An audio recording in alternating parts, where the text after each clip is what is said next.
This is your viewfinder. This is your mic. You point it and look whatever you want, and I'll hold it on you so we always have a shot on you, and I'll cut in between when it comes. All right, so we're starting with a truck next to it. Yeah, these guys are going. No, we're good. We can. All right, there's a nice patch coming right now where there's going to be no cars, so we can get a little quick shot of that piece. If you can get a shot of that piece over there, I'm filming on the overpass of the 3rd Avenue Bridge. Well, actually, we're not the 3rd Avenue. This is the Deegan going across the top here. And that little mural we're looking at across the street is me. Am I plugged in here? Am I talking right? You're good. You're going. All right. So that mural across the street, the little thing with the trees and the people in it, I did that about 2008, 2009. It's currently 2020. Maybe I did a little later than that. Yeah. Anyway, people always ask. So what it is the tree. The people become the branches of the trees there, and the leaves. For a while there, they were green, and they faded, and I put money in there, so it became money as the neighborhood kind of gentrified. So it was just a bunch of different artists encouraged by a local organization to beautify the neighborhood. It's the usual first start of artists when they come to the ghetto. I've done 4 cycles in New York, so now I'm in the South Bronx.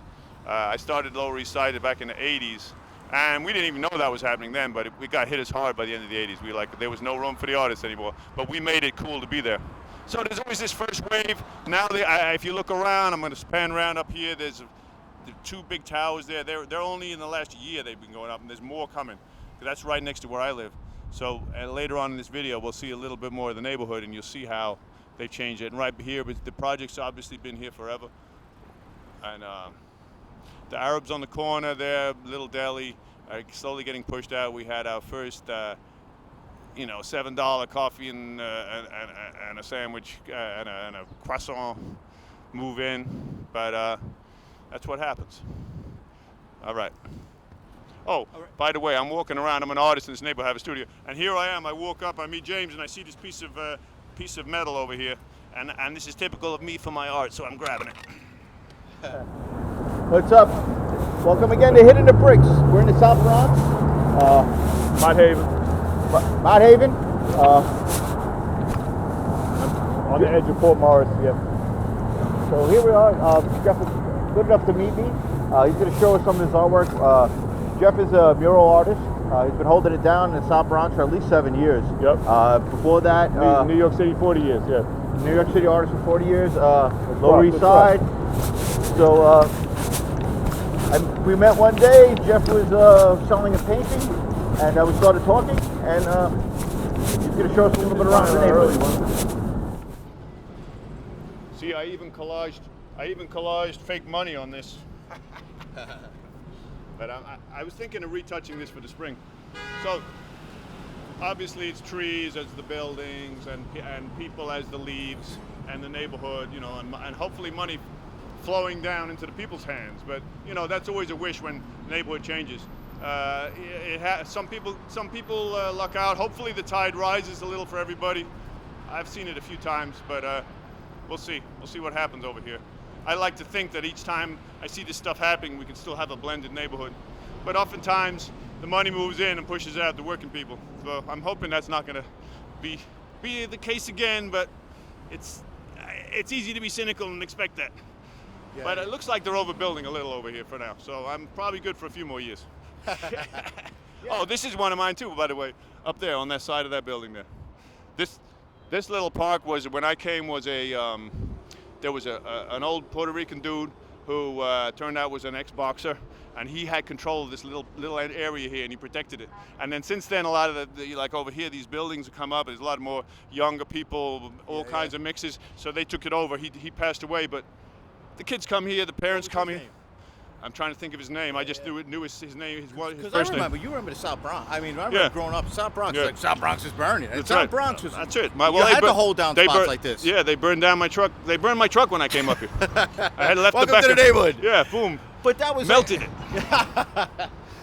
But I was speaking to someone like the guy last time I was talking was Taiwan, or even anybody. Yep. I mean, when we talk about the economy of living, right? Yeah. And it goes into like, people, you have to hold it down to a degree. Yep. Especially when people don't, you're not. I was talking to this guy, Taiwan, and it's like, you know, we can only work with what we know.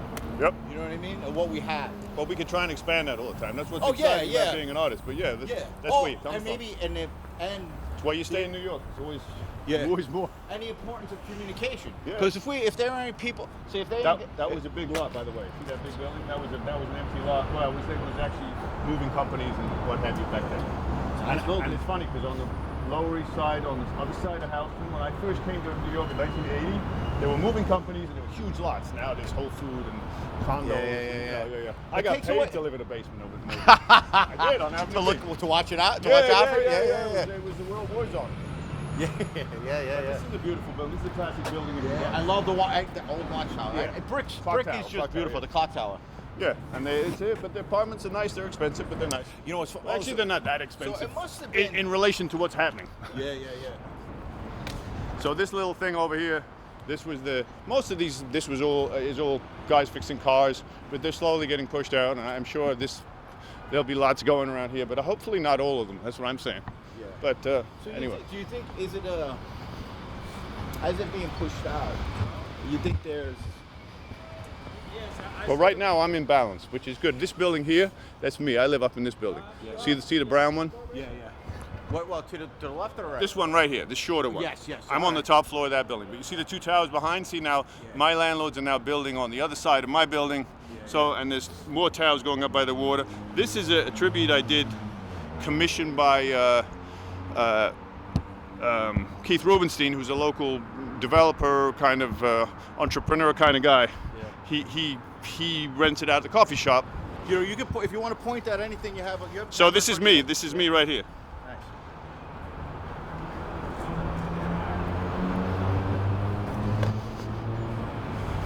So they had an old basketball hoop, and we did it up.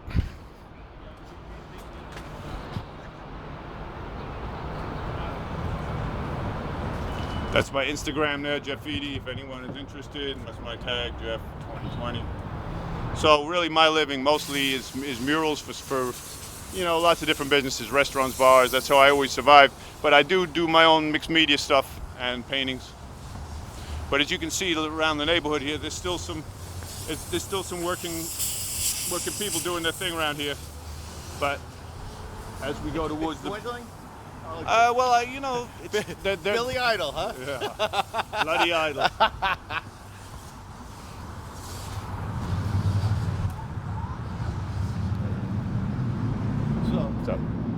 So basically, but there is an artist community here. It probably Yeah, it is. Yeah, it's been here a long time, and then there's been people coming and going, and we're trying to hang on, because there's still, like, my building is still a loft-like building, so there's still potential, but they're all looking for the bigger dollar now. But we'll see. I mean, that mood is. They say they're overbuilding in New York. Real estate in Manhattan is not doing so good anymore, so. It's all changes, but this is my classic. This corner over here is where I've been hanging out. My favorite bar on the left here, and this is and this is my mural here. I did the girl in the middle is actually Rosa. She owns the bar across the way. So the irony of this is that I did a painting on here. I don't know, 7-8 years ago. Oh, this truck is trying to cross here. He's going to block our stuff. He's not even going to make it. You're good with your mic. I'm just covering all bases. I got you. All right, let's take a break while this guy turns, or what's he? These idiots, they come down here because they think they're going over the bridge, and they're not. He ain't making that.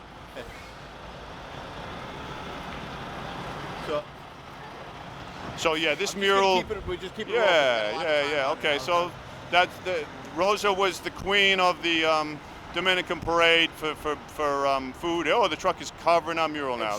This is classic. You only get this shit. So she owns. She runs this bar and restaurant. She's the owner of the business. Okay. She's obviously not the landlord of the building, but she's owned the business since I've been here for 7 or 8 years.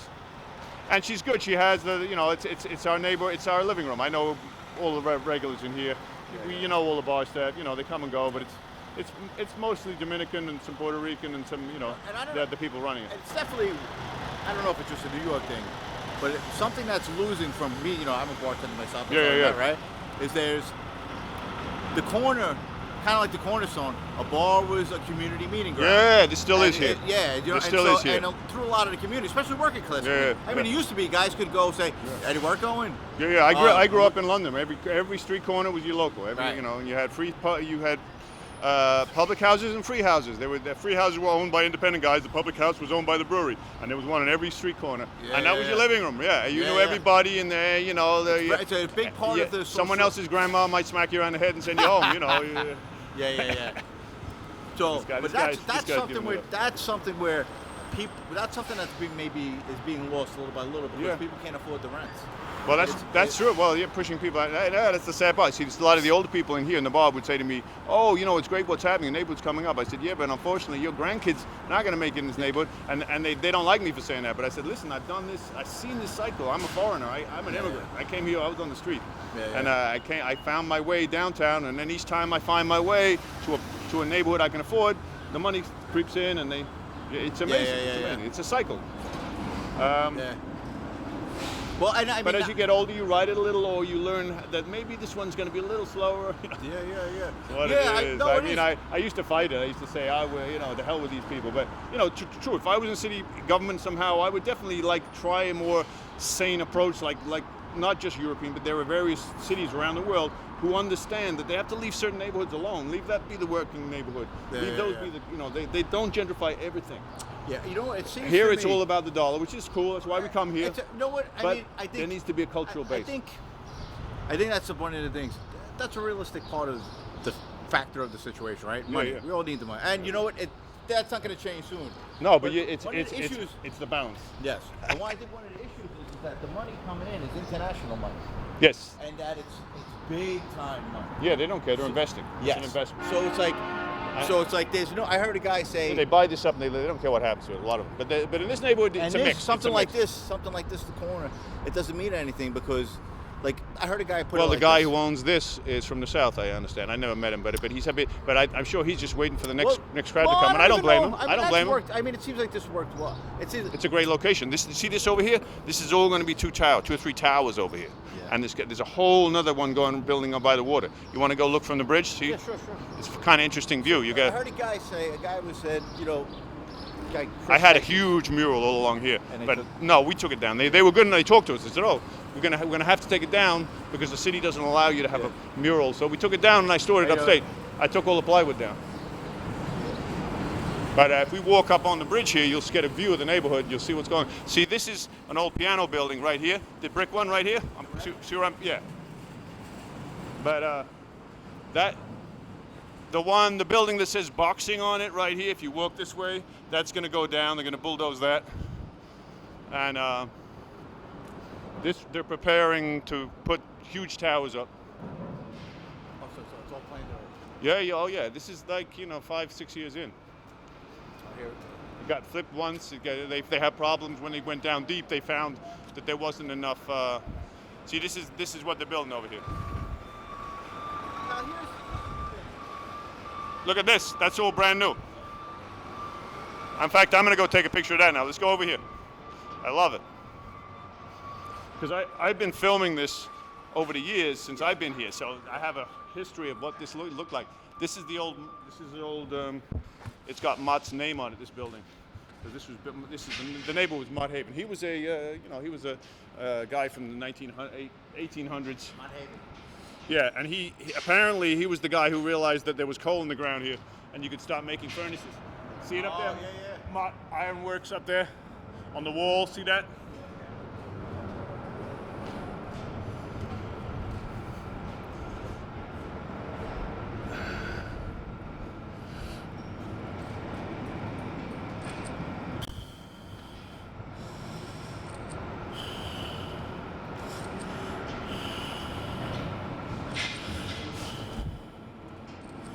Go up that way. Where you can look down on here. See, this is my little street.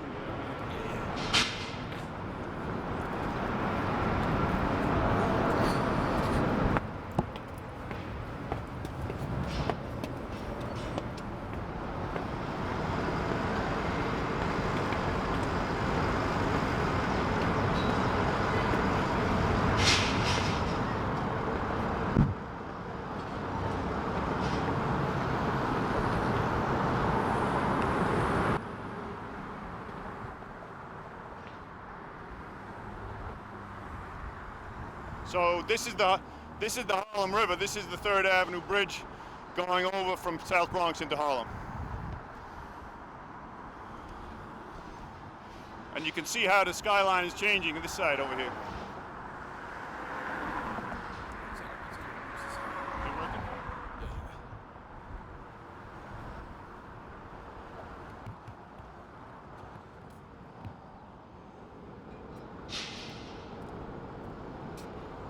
Tell me it hasn't been on. No, it's on. It's on. Just want to make sure you got. There you go. There you go. Good.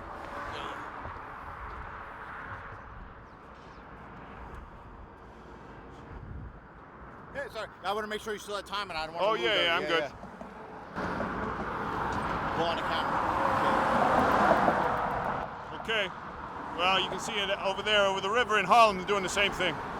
So this is all becoming waterfront condo kind of place. They're calling it mixed use. I don't know what the hell that's going to mean. It's like dual use technology. But this is this is going up higher than that, I think, or maybe not. That's all. The construction of this has only been about 18 months that I've watched, which is pretty impressive. They dug down deep. They refilled. Yeah. Because I know when they put core samples down there a year or so ago, they found that there was a lot of mud and shit down there. They had to go down deeper. So, I mean, I guess the thing is right. It's if people could, if there could be balance where people could still afford to live in area, right? Yep. And I guess You want to get out of traffic, or you want to go with traffic? I'm following your lead. All right, I'll go this way. If you know. Yep. Again, this is me and Geoff just met up. This is an impromptu kind of Yeah, conversation yeah. interview. So we're going on the fly. So. Okay. So yeah, I'm walking down. We're walking back. I walk across this bridge the other way, the opposite to where we're going, and to 125th Street, which is, if you live here, it's one of the best shopping streets. But 138 is good for like fresh fruit and stuff. Yeah. But my art store is on 125th, you know. But you can see they're mixing it up. This building recently sold for, I think it was 61 million or 30. It was a huge, no, maybe it wasn't that much. It was a lot of millions though, and got flipped again, I think. But they've been renovating it. A lot of people moved out. Where there were artists, I noticed little cubicles. You know, when I look out my window, there's 24 people in this place. They used to be one artist. Yeah. You know, I'm not complaining. I guess I've seen it so many times. Well, I think this It's what it is. My concern, right, is that, and the same thing is like, you know, it's probably for me to tell anybody what to do with their money, how to do it. Yep. You know what I mean? But what's happening when you have a hedge fund or international pool of money coming into areas, and have no interest or any vested interest in the quality of the. What's that? That's your It's my truck. Sorry to interrupt. I'm listening to what you're saying. They're true. They got nothing invested in the neighborhood, but that's true all over the world. So what happens? That's my second truck, which has survived, and I have a mermaid on the roof, which you only see from this kind of angle. I'm sorry. I'm listening to you. No. Yeah, we're going. It's all part of the conversation. Yeah, if they got no vested interest, what the fuck? They're not going to think of. I know. Well, this building here is where I live. The owners, the older Bronx part of the family, owned it for a long time and had property, and there was an Israeli part that married in, and they have property all over the place around here. In fact, they're building that one up over there. Yeah. But it's the old Ford showroom from, I don't know when it was built, but probably 40s, something like that. And so inside it's poured concrete, big pillars, in the middle. You can see it's been subdivided. But it's good for people like me, because you can, we squeak into those loft floors where you can live in the same place you work. So that's like an ideal situation for an artist. Yep, and a lot of like Long Island City used to be like that. That's all gone.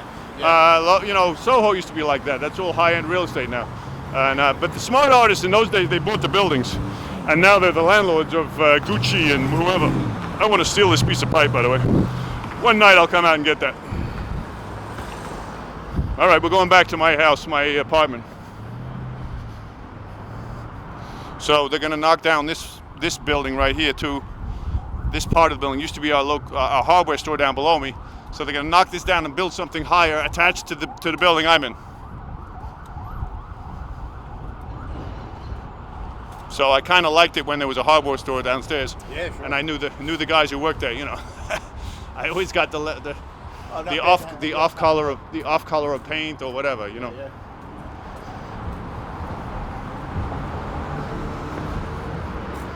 That's my landlord's office.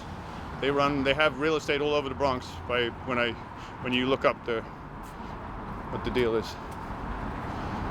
And so this little courtyard is, was my little hangout. And in the summertime, you come down here and cool off. You know, it's got the cobblestones in the road. But this is going to change too, because back there's a mural of mine behind that superior elevator. I'll show you. We'll walk this way. So see the mural with the cars on it? Yeah. That's Derek, my buddy over here, who has his business, Chandra Auto. But there was another piece of it up higher. They took it down. They're going to knock this down now, and they're going to bring the trucks through for the concrete. This is another of mine here. So this building before it sold had a wall going around there, and that was part of my mural. It's the last part. I'm sure that'll be gone in a year or two, because I think they're renovating this side of the building. I always like this back of the building though, because it's kind of like a stage, and this little garden we hang out in, because this building is still one of the last. Isaac owns this building. He's a character, and it's full of artists, and so we hang out, we party in that little garden over there. And the dog run is here, but this building is slowly taking over, more corporate, and there's a whole food company moving in downstairs. There's a quality to the old loading docks. Yeah, it's cool. Yeah. So if you come back here, I kind of. I even have little. Like one day, I came down. My friend used to run a club out of here, which is now some other industry. In fact, I had the gate painted. But if you look at the doves here on the wall, I just blended them in with the brick, with the white of the brick. See? Sure. So from a distance, it's a little bit Escherish, if you know Escher. No. Escher, famous German draftsman he's the one who did the continuous staircase. When you look at it, it goes, Yeah. And he always did negative, positive space changing. Like a dove becomes a crow, Gotcha. Yeah. Lots of people do it now, but he did that like 400 years ago. Oh yeah, sure. Yeah, he was an early German genius. Yep. So we'll steal him a little bit every so often. Oh yeah, sure. So that's my building here, the old Hudford. I'm up on. I mean, it's just. I'm up there. On the left. So I mean, yeah, there's a quality that. Well, yeah, like you were saying. I mean, everything changes. Yeah, It's part of life. it's a journey. Yeah. I usually don't hang around. I usually get to the point where I'm like, I gotta get there. But I'm thinking maybe that's stupid, because I look at the neighborhoods that I ran out of, and people stayed and made good. So it's hard to tell. You got to ride it out sometimes. Yeah. And I mean, I was young and restless and moved on. I wanted somewhere else that was more, free. But I'm getting older. I got to establish myself. That's why it's hard. People say, why are you still in New York? I said, because I've been here 40 years. I was an immigrant. I knew nobody. And I developed my customers as an artist in New York City. Yeah. And I got them all over the place. This winter was tough, but people were hurting and people were away. But sure. This month they start to, hey Jeff, blah blah blah. Can you touch this up? Can you do this? Can you do? As far as not that I won't smoke up your ass or anything. As far as being established, to be 19 to 2020 and have a studio you're living at and working in, is success in this day and age. Thank you. Yeah. I have to look at it like that. Yeah, so, it's just you forget to look at it. But you know like what? that. This is one of the things. There's a quality to life. This is one of my right? neighbors here. Where? Granite Park, probably. A lot of invention and a lot of. It doesn't have to be painting. Any kind of new mode of doing something comes from space and time. Someone having a time and space to be able to allow something to emerge at times. And reacting to it. Right? Yeah. I'm a sponge. I suck it in. I let it out. So these spaces are needed. Yeah. And we didn't come here to. I just came to you to have a conversation. Yeah, but this is what is though, right? Exactly. And it seems like. We don't want to, people should have space to be able to grow and develop, and especially in a society we're You know? Get it. Yeah, life is short. Yeah. Yep. And you got to have every generation. Here we go with the Yeah, because if kids coming in the house. everything becomes a fucking, pardon my language, a Yeah. mall. Yeah, yeah. You know how is this has to. Yeah, you that's have what to I call keep it. moving. Generification. That's what I call it. Generification, yeah, That's what I sure. call it. I have paintings about that. It's okay. Hi there, guys. You don't have to do it.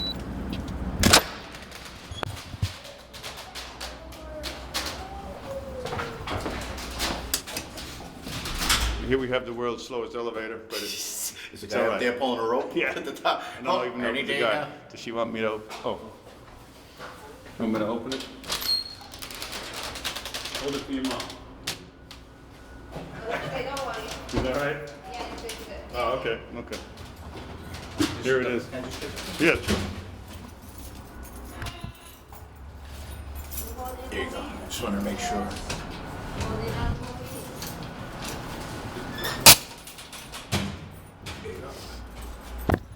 Cool. What's here? Yeah. You coming with us? Okay. Sorry, he's just my friend here. We're making a little Say hello. casual film about the neighborhood.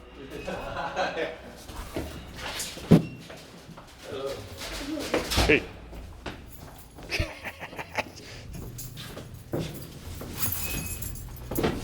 Cool.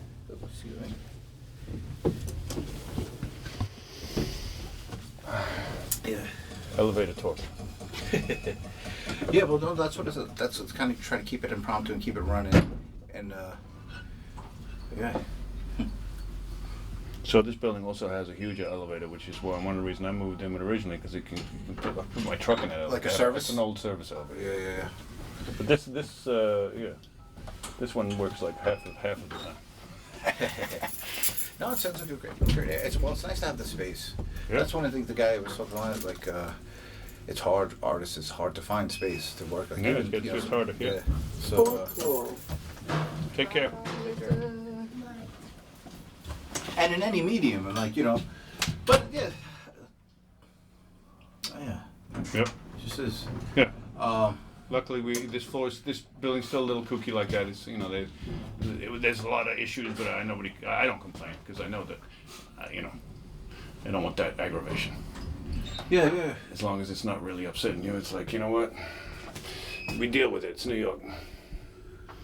There's enough people in the building who complain without shit. Gets Sure. So this is my floor, and I just started expanding my artwork. Nobody complained. Nobody stole anything over the years. So So basically, you just took. I just started hanging up. It's like a big. Otherwise, it's an institutional hallway, Yeah. But I'm still. so a lot of these are my paintings, different styles. So you can see I like canvas and I like mixed media.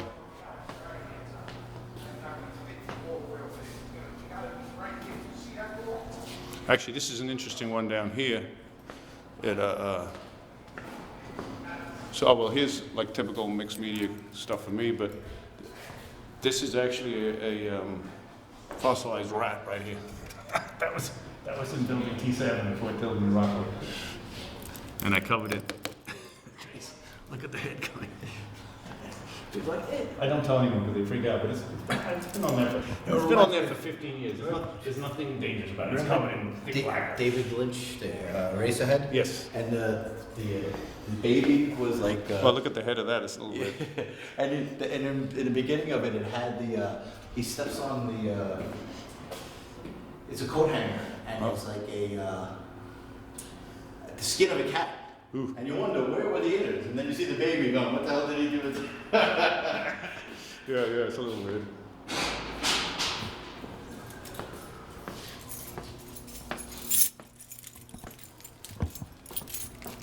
So it's funny when they showed me this spot, and they were like, well, "We can do this." I said, "No, it's fine. Look, I got the one good thing is I'm right opposite the frickin' This is great. Very convenient. Yeah. So here we are, 5E, 225 East 134th Street. The South Bronx. I'm not even gonna say excuse the mess, because you know the deal. Yeah. See, it's just what it is. My madness. like the shelving, man. Yeah, but this was before this was a DJ. She was called something Joyce. I can't think what her first name. But anyway, when they moved, they said, "Oh, we can get rid of all." So they it's said, all "Oh, we could records. rip all this out." No. I said, "Don't leave it. I'm an artist. Leave it." Yeah. Yeah, this was all records. Not only this, she had a double one. Yeah. So she had Jazzy Joyce was her name, right? Jazzy Joyce. I never met the woman, but I used to get mail. You know, you get the bill from her in the mailbox. And You know, and actually the lady who was renting out to me, she said, "Oh, Jazzy Joyce was a character, blah blah blah." And there was a door there, and there was another one, so she had a double. So they made it smaller. Oh, what's his? My name is my memory's fucking going a little bit. Yeah, me too. What's the American art? That's the.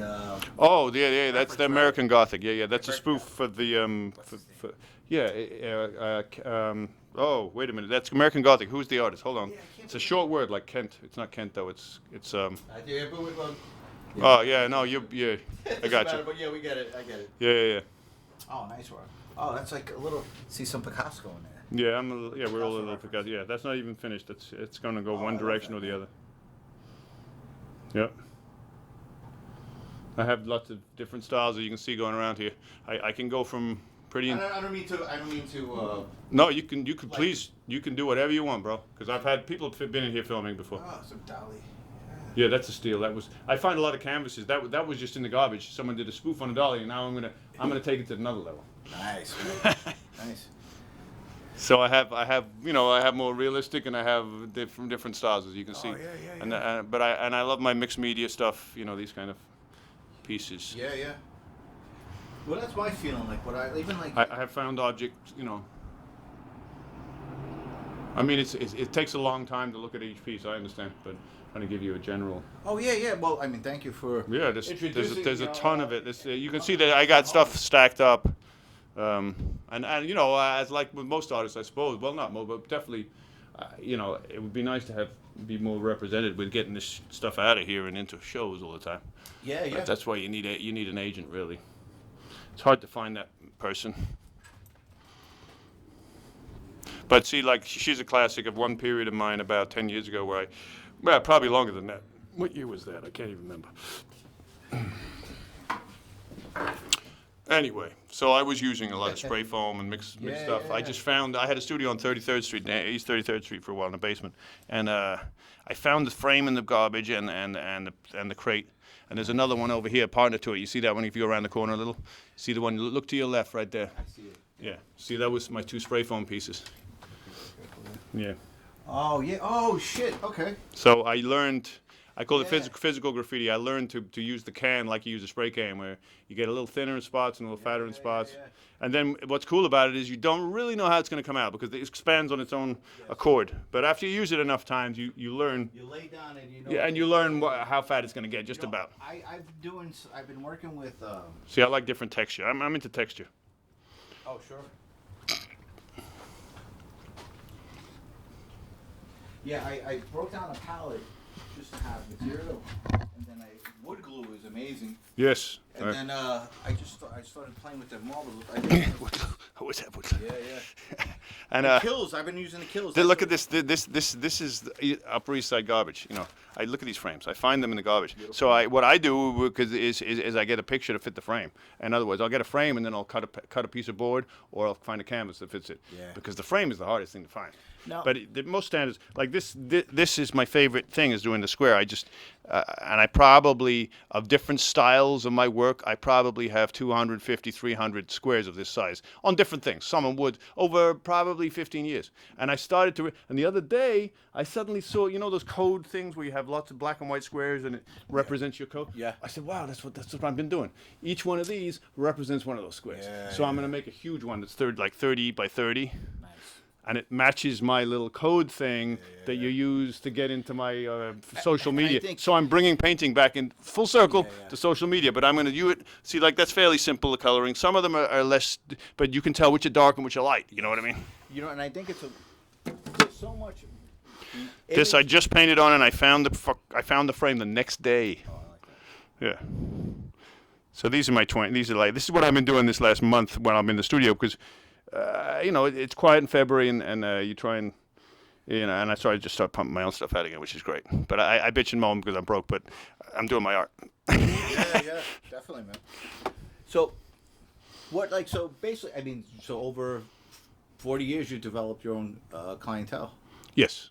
But unfortunately, in the fine art area, I never really. I mean, I did have moments like I sold a painting for $5,000 and back in the 1980s, but that was a different time, and it was, you know, I was a young man and it was flashing, everything went past. Yeah. But what I don't, you know, I'm well known in the mural thing, and there's certain, like my live paintings here. This was the Fine Arab Chargers. I painted them, a couple of weeks ago. This guy here bought the painting because he's one of this is his brother. You know, so I do live. I sit there with a suit and I'll paint the band. So this is only a 40-minute painting, so I can pump shit out because I practice. It's a different. Yeah, that's different. And so that's one shtick I have, and I don't get much money for them, but I can pump them out, and it's alive. It's me interacting with music, which is what I love. You know, I get to go out, I get fed, I get drinks, and I sell a painting. You know. Yeah. So you can't really complain. Well, you know, and I think it's not about you. Yeah, but my own thing is like. And this is classic mixed media. Yeah, I'm listening. I'm sorry. Yeah, no, it's like engaging with the world. Yes. And that's part of it's just part of the process. It's a language, yeah. It's a communication, yeah. What you just said about the barcode, that's maybe there's different uses of it. Let me These are see if things I people. have. These are images people are seeing every day that they just take for granted. Yep. So when an artist, I mean, just to use that is a great way to. Yeah. See, now what that painting I just showed you is one of those squares. So some of these bigger ones, I have some 3 by 3 foot by 3 foot squares. Yeah. But then I had to realize how am I going to define black and white? So I've decided that all the black ones are going to be paintings, and the white will be white. But it'll be a huge wall. Yeah. And I, like I said, over the years, like look at some of these over here, these mixed media pieces, these kind of things. If you go up here, look, they're all mixed media. So that's actually a 2 by 2. So there's a couple of spots for that kind of stuff. But it's a total contrast to what the other thing I showed. Yeah. Looks great, man. Now, other parts of my business are doing, sketches and, like this. We all got to draw at heart. So this is what I drew today, actually. It's my friend bought a property upstate. Yeah. I'm going to meet him later on tonight. We're trying to get it nice, scenic photos and drawings of it, so he can present it to the architect and to the money people and all the other things he's got to do. Very nice, man. So we do different versions of things, Sure.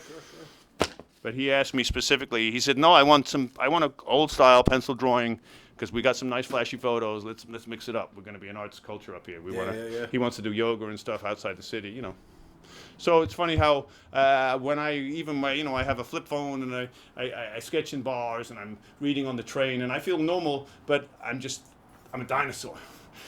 and people come up and say that, and that's what's fascinating now. People they say, "Oh, you're really retro." I say, "Retro what?" But it's like I've been retro twice in my life. It's not retro. It was in my closet. No. Yeah. But because most people don't do physical things anymore in public, they don't. See, I think they don't interact. So but I get bars that want chunk on the wall. They want paint. They don't want a digital thing. Yeah. They want to see the physical. I'm like, oh, cool. That's me. Yeah. I think I'm hoping. I mean, it's like any kind of technology is moving so fast. Yeah. We can't even adjust to it. So everybody's going along. Yeah, but people they're going to go back to the sensual. Yes, the sensuality's been lost. Yes. Now you're on a That's machine. Huge, and this whole generation of kids, you got to teach them sensual stuff again. I have one of these Tibetan singing bowls, right? Oh yeah. And it's like you have to hold it, and it's just a thing where you go around and it's nothing spiritual, but just it's art in making a bowl like that. What goes in just for it to reverberate. So I gave it to a kid to touch it. He was trying to do it. He couldn't. Wow. Because they have no sense. They're on computers already. They've losing a lot of their sense of feeling. Oh yeah. What I mean? Well, that's why the aliens have the image of the alien that has that soft, rubbery fingertip. And the big egghead and very skinny, Very.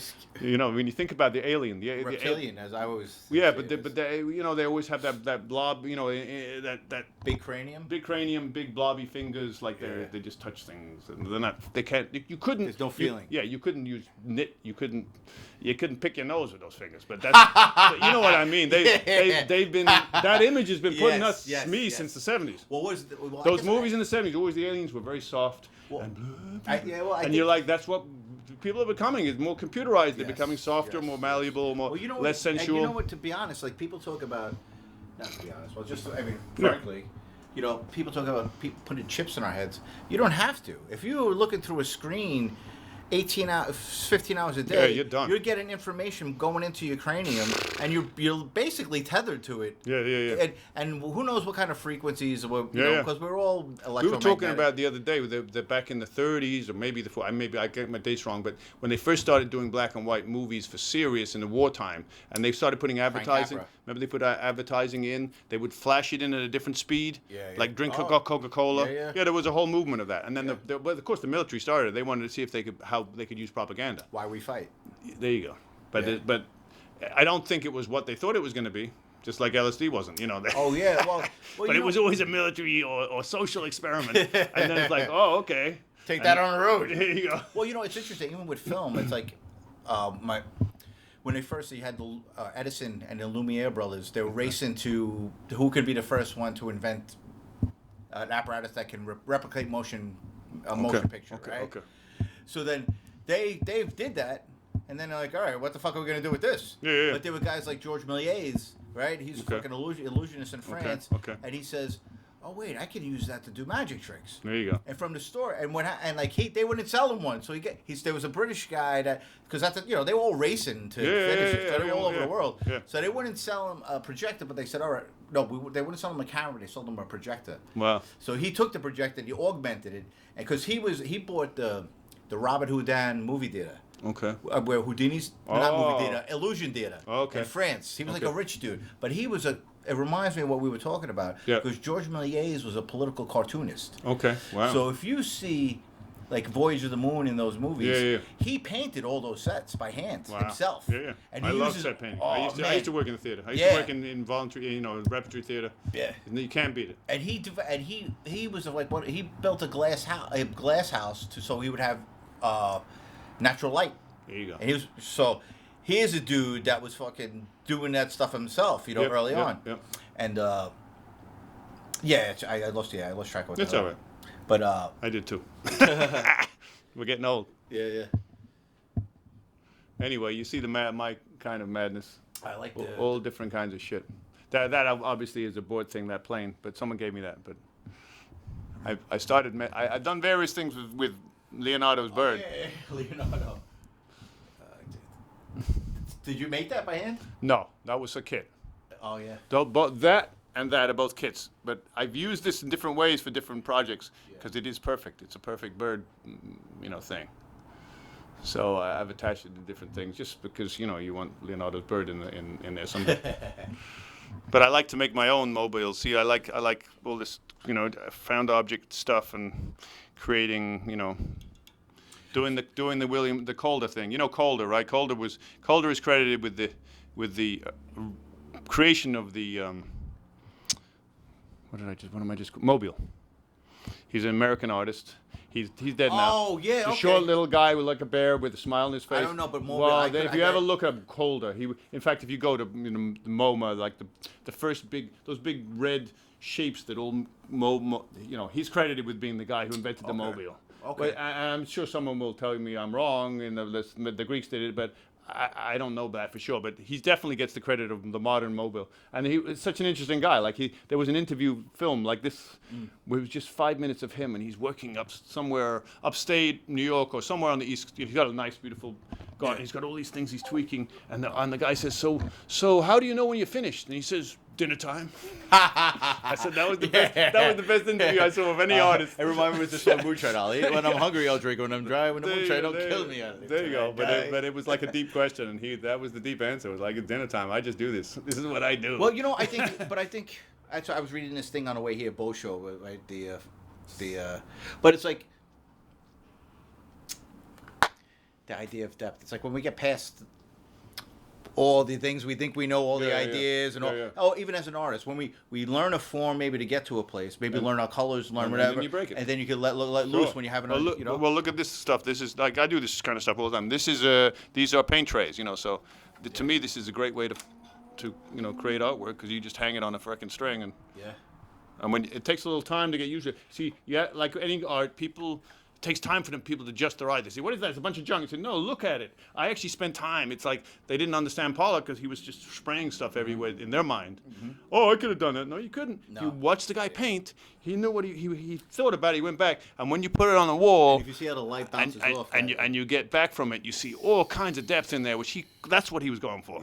He was going for the movement and the that's So you start somewhere, and like here, this is just I like cutting up plastic. I have a lot of plastic stuff here. There's bullets from my friend who shoots in Pennsylvania. He brings me back the blanks. So I make crazy shit. Those are copper, huh? Yeah, look. So I don't even. I think they're brass. Brass, pardon me. But I use this pour on glass stuff. When That's what I meant, yeah. Yeah. So this It's a nice is quality. Too. yeah. And I mix it up with other stuff in big pieces. Like if you really study these kind of pieces, there's all kinds of stuff in there, and I consider all of the little things that I put in there, believe it or not, as random as it seems. And I feel like that I'm a long-term thinker. If this stuff ever survives, in 20, 30 years, that shit'll be interesting. It's like, what is this shit? I don't think we'll have credit cards in 20 years. Well, I think part of one of the things I kind of understood about like kind of letting go of things in art is like you hand over. I said this to someone the other day, And I'm always looking. So yeah, go ahead. Listen. I said that you hand over authorship to the viewer. Absolutely. Because Absolutely. they have their own experience and they'll Sure. connect the dots. That's It why doesn't have to be explicitly Yeah. put. And you shouldn't really ever try and explain a painting. Yes, exactly. Because we're all way too neurotic about our own work anyway. Yeah. It's like it's never really done. That's And why my friend, who's a great painter, always said that his teacher told him you have to have two people to paint the painting. One to paint it, one to tell him when to stop. We all know that as artists. Like, fuck, am I finished? I don't know. But I've gotten pretty good at it. Like if I'm doing like this, see the girl here on the thing. If I'm painting her, and that's actually going to be enough. Now, do you work with models? Sometimes, yeah, live models and photographs. Yes, I do both those. But this is from two photographs because there's one where she's fully made up, and there's one where she's not made up, still gorgeous. They're different kind of gorgeous. Yeah. But it's so funny, so I put them together. But I know when to stop on those paintings because there's a point where it's like, bing, got it. And it seems like And that's exciting. There's also like people we forget. Like the idea of the auteur, right? Like you have a body of work through a lifetime where you're using elements throughout your career or an artist's career. So it's like it's always developing.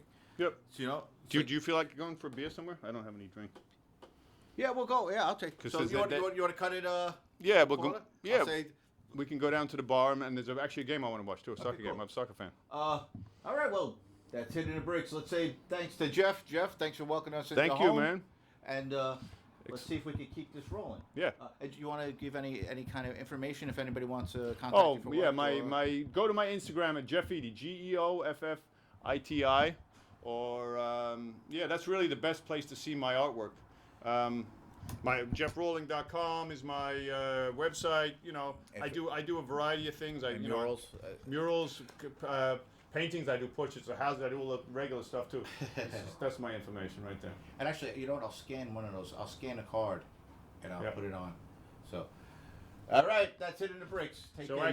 That film, that shot you just see the girl sitting on the. Yeah. That's from 1980s. That's one of my oldest paintings. That looks like it's in a Louise. Yeah, see, she's got the record player going. She's giving me the cold shoulder. She's pissed at me. It's like, okay. The good old days. There you go. All right, so thanks, Geoff. Sure. Wait, hold on. That's a pretty famous one amongst my friends, but it's called the trickle-down effect. And it's 03 was when Bush was in power, and I was actually running a program in the men's shelter on 3rd Street, and I was running the art program, and a lot of guys came in, and I had this in my head since Ronald Reagan, and I said, you know what, I'm going to paint this, because this... Trickle-down economics. There you go. See, like a cowboy pissing on everybody. See, and back then I even didn't know, but I put ExxonMobil is in the White House. See that? And under Trump, we got him. What's his name? The guy who he fired, but he was much smarter than him. What was his name? I forget his name. Yeah, you know what I mean. But everybody. I see the T is falling off. In God we trust. You don't want the Christians to see that. God we rust. God we rust. Yeah. And here, look, with liberty, with liberty and justice for oil. There's the. She's got the weighing the thing with dead bodies and oil. Yeah. very nice, man. And this is a oil derrick. That's the Constitution. Yeah, being ripped up. Yeah, It's yeah. already been destroyed. And that's. But this is period piece, and when I was. And when This was is when this, I discovered 03? that a lot of the people that I knew were very Republican, but who I didn't realize half of them. I'm naive like that. Not that I'm not Democrat either, but I definitely I can go either way. But I'm a forward-thinking guy. I always say I'm an extreme moderate. But a lot of people were very offended by this picture, and I was like, wow. They said, "Oh, that's so left wing." I said, "Left wing? What are you talking about? I'm just an artist. I'm an observer." But they take stuff very serious. People get very patriotic and serious about certain things, and I guess that's what's good about art. But I tend to be that guy who's always trying to make people feel better. That's okay, calm down. But really, that's probably why I'm not the famous artist, because I'm not provocative enough like that. Because my battery cut out, so I'll take this. Well, I want to show a little bit of this. No, I appreciate it. I just want to show, because this is what This is 2003, but it was in my head in 1980. This painting. It's not exactly as this. You never know what's quite coming out. But I had the idea because Milton Friedman was the trickle down. See the buffalo on the side of the road. Yeah, trickle down effect was Milton Friedman. Milton Friedman, yes. And it was really the end of the post-war era. Yes, With, yes. And I was very conscious of it. I came to this country. Ronald Reagan was elected. All of the thinking was being twisted. Well, Look, her it says- kind of it like says, Margaret look, Thatcher as well, right? Yeah, absolutely. I escaped her. Yeah. See, try Coke, never try Coke. It's like the double standard thing of. This is great, man. Well, oh man, I'm writing. I wrote it could be either a film project or mixed media theater and back production, and it's called The End of Knowing. And but basically, it reminds me a little bit of idea. I mean, I guess we all see what's happening. We come up with our own kind of conclusions, and I call it Hoverland, and it's where they finally just break free and kind of leave areas like this, just like in desolate, Yeah. Yes, I don't. Cyclic. Well, this is in the 70s. This was desolate, right? Without, So like, oh, this is good, man. This is intricate work, man. Yeah. The gallery people always tell me, you've got to do self-portraits because that's what people measure you by. So this was when I just did the day. But I found the canvas on the street and I turned it. It was one of those spray paint things. Now, is this spray or Yeah, is that the background is spray paint. And what See, is this it? is they just use stencils, these guys do it. Yeah. And then I stenciled my face on, I collaged my face on there, Yeah. and then I painted this stuff on top. So I turned it 45 and I painted on top of it. Cool. So it gives it that dreamy, Dali, Picasso-y thing. yeah. I can't help it. I'm born in the 20th century. We all. yeah, we got to. Well, all right. I think that's a wrap. Gonna say thanks to Geoff, and all right. See you soon. Bye. Great, man.